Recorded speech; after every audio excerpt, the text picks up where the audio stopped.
শুনিয়া আসি ইমার হার কি করব করিল ওই লোক লস্কর লই আসি মারধার বলাতে গেল গো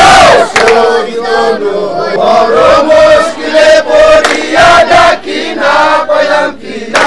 হাই হোসেন ধ্বনিতে মুখরিত মানিকগঞ্জের চারপাশ ইমাম বাড়িগুলো সেজেছে নতুন রূপে জারি গেয়ে মাতুম করে শোকবহ কারবালার স্মৃতি ধারণ করতে 10ই মহরমের প্রস্তুতিতে পুরো মানিকগঞ্জের ইমাম বাড়ি করা হচ্ছে ইমাম হাসান হোসেনের স্মৃতি বিজড়িত দুলদুল তাবুক ঢাল তরোয়াল লাল সবুজের পতাকা সহ ইমাম বাড়িগুলো সেজেছে কারবালার যুদ্ধের ইমাম হোসেনের শাহাদতকে স্মরণ করা এবং এই শোক পালনের একটি গুরুত্বপূর্ণ দিন 10ই মহরম। এটি আল্লাহ পক্ষ থেকে প্রাপ্ত নিয়ামত ও মুক্তি স্মরণের একটি ইবাদতের দিন। চলছে মাতুম, দোয়া, দরুদ, বিভিন্ন ধর্মীয় আচার অনুষ্ঠান।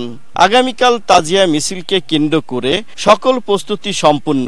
ইয়া ইলাহি ইহারায় আমার আহলে বায়াত আলী, ফাতেমা, ইমাম হাসান এবং ইমাম হোসেন যারা এদেরকে ভালোবাসলো আল্লাহ পাক তাদেরকে ভালোবাসেন। জারি গাইছি বাড়ি বাড়ি যাইয়া শোক দিবস পালন করছি। মহরমের জারির মাধ্যমে আমরা এই করে থাকি এবং মরিচের মাধ্যমে আমরা প্রকাশ করি, মাধ্যমের মাধ্যমে করে থাকি। আসরের মধ্যে আমরা একটা তাজিয়া মিছিল, শোক মিছিল বের করে আমরা এটা সমাপ্তি করব আর কি।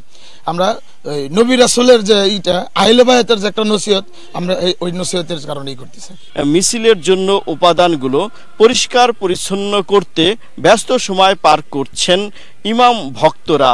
সকাল থেকেই আমাদের মার্সিয়া, মাতম এবং আমাদের জারি, আমাদের বিভিন্ন জেলা থেকে দলগুলো আসবে, সেগুলো সম্মিলিতভাবে আমাদের মাঠে, আমাদের পূর্ব পাশে 2টা মাঠ সাজানো হয়েছে, মাঠ 1 এবং মাঠ 2। তাজিয়ার কাজ করছি, তারপরে আমাদের তাবুত আছে, দুলদুল আছে, তারপর আমাদের পাহাড় আছে। এগুলো নিয়ে আমরা কালকে মানিকগঞ্জ অভিমুখে রওনা হব গড়পাড়া ইমাম বাড়ির পক্ষ থেকে। তাজিয়ার প্রস্তুত নিচ্ছি এবং প্রায় শেষের দিকে হয়ে গেছে।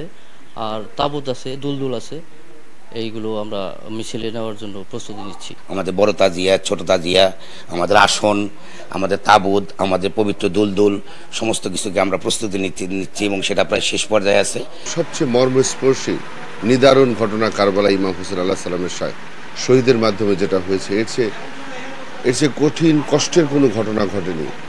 তাই তাকে স্মরণ করে আমরা আগামীকাল তাজিয়া মিছিল করব।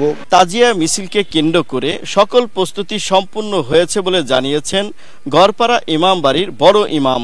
আশুরার দিন বেলা 3টায় আমাদের ঐতিহ্যবাহী শতাব্দী প্রাচীন মানিকগঞ্জের গড়পাড়া ইমাম বাড়ির ঐতিহ্যবাহী শোক মিছিল মানিকগঞ্জের উদ্দেশ্যে রওনা করবে। আশা করি 25 থেকে 30 হাজার ইমাম ভক্তর অংশগ্রহণ থাকবে, যেটা ইউজুয়ালি থাকে। আইন শৃঙ্খলা রক্ষায় জেলা ও উপজেলা পর্যায়ে পোশাকধারী ও সাদা পোশাকের পাশাপাশি গোয়েন্দা নজরদারি বাড়ানো হয়েছে বলে জানিয়েছেন জেলা পুলিশের শীর্ষ এই কর্মকর্তা।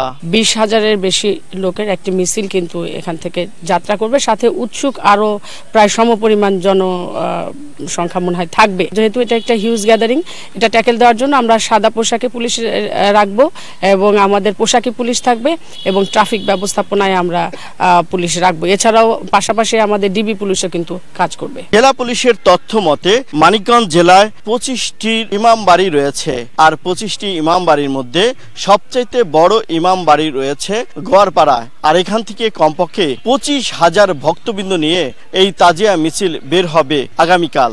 আর এই তাজিয়া মিছিল দেখতে কমপক্ষে 50,000 দর্শনার্থীর আগমন ঘটবে গড়পাড়া এলাকায়। মোহাম্মদ ইউসুফ আলী, সময় সংবাদ, মানিকগঞ্জ।